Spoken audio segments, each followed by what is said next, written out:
Oke, kita akan lanjutkan pembahasan soal arus bolak-balik dari buku paket Fisika SMA kelas 12 Kurikulum Merdeka. Sekarang halaman 90 ya, ini terkait dengan resonansi rangkaian. Soalnya adalah sebuah radio menggunakan prinsip resonansi rangkaian RLC untuk menangkap siaran yang dipancarkan dengan frekuensi tertentu. Jika radio tersebut saat menangkap siaran dengan frekuensi 90 MHz ternyata kapasitas kapasitornya adalah C, maka tentukan kapasitas kapasitor saat radio tersebut menangkap sinyal radio berfrekuensi 105 MHz ya. Berarti di sini ada dua keadaan ya. Kalau kita sebut keadaan awal atau keadaan pertama, kapasitas kapasitor dari sebuah radio itu berarti C1 sama dengan C, kemudian frekuensinya sama dengan 90 MHz. Jadi istilahnya ini adalah frekuensi resonansi pada keadaan pertama. Kemudian pada keadaan kedua berarti kapasitas kapasitornya adalah C2. Nah, ini yang akan kita cari ya, Dek ya. Kemudian frekuensinya kalau ini F1, maka di sini F2 itu sama dengan 105 MHz. Nah, karena ada dua keadaan seperti ini, maka nanti kita bisa menggunakan prinsip perbandingan. Jadi yang kita bandingkan itu adalah frekuensi resonansi pada keadaan pertama kita bandingkan dengan frekuensi resonansi pada keadaan kedua. Nah, masih ingat rumus untuk menentukan frekuensi resonansi pada rangkaian RLC seri?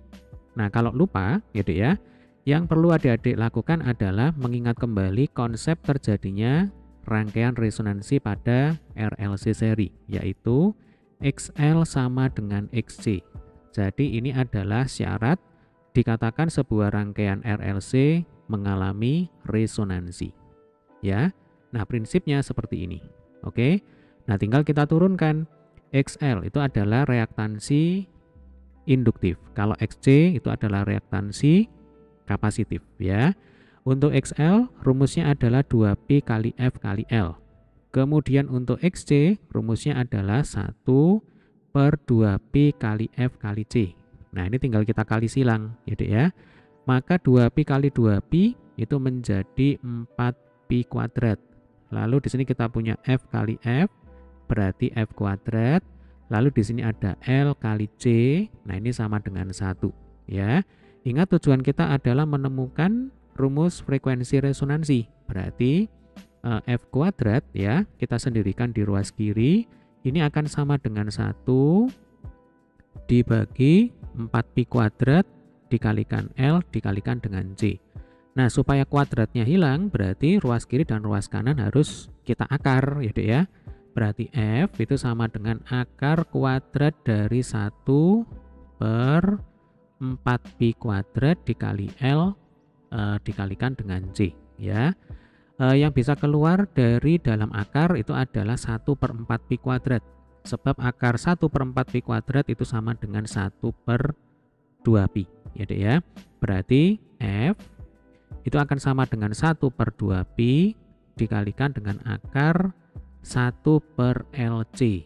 Nah, ini adalah rumus untuk menghitung frekuensi resonansi. Ya, langkah selanjutnya karena 1 kemudian 2Pi ya, ini adalah konstanta, maka frekuensi resonansi itu hanya dipengaruhi oleh induktansi induktor dan kapasitansi dari kapasitor. Nah, karena di soal ini induktansi dari induktor tidak berubah, maka frekuensi resonansi itu hanya dipengaruhi oleh kapasitas kapasitor.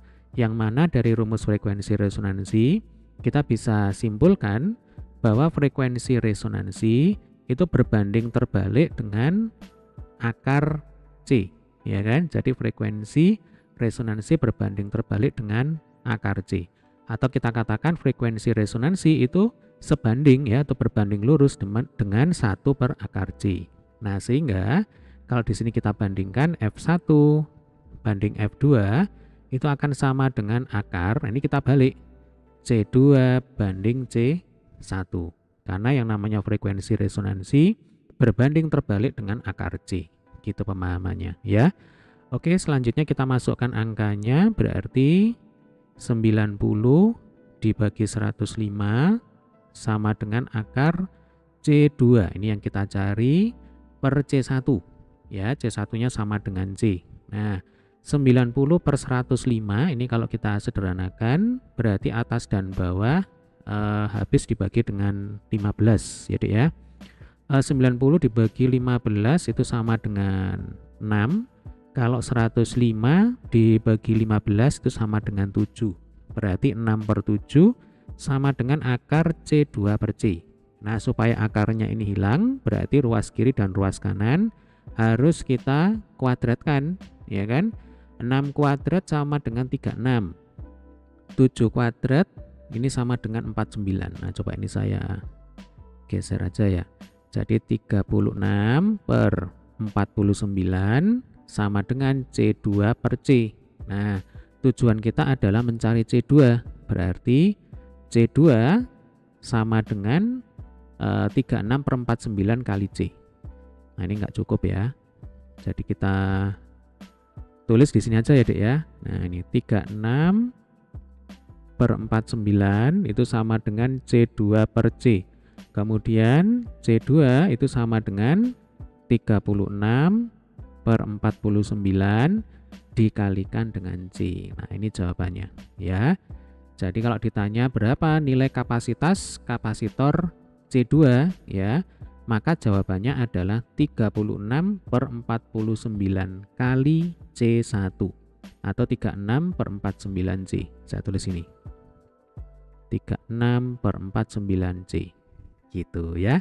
Oke, semoga video ini bermanfaat. Jika ada pertanyaan silakan boleh tulis di kolom komentar. Terima kasih.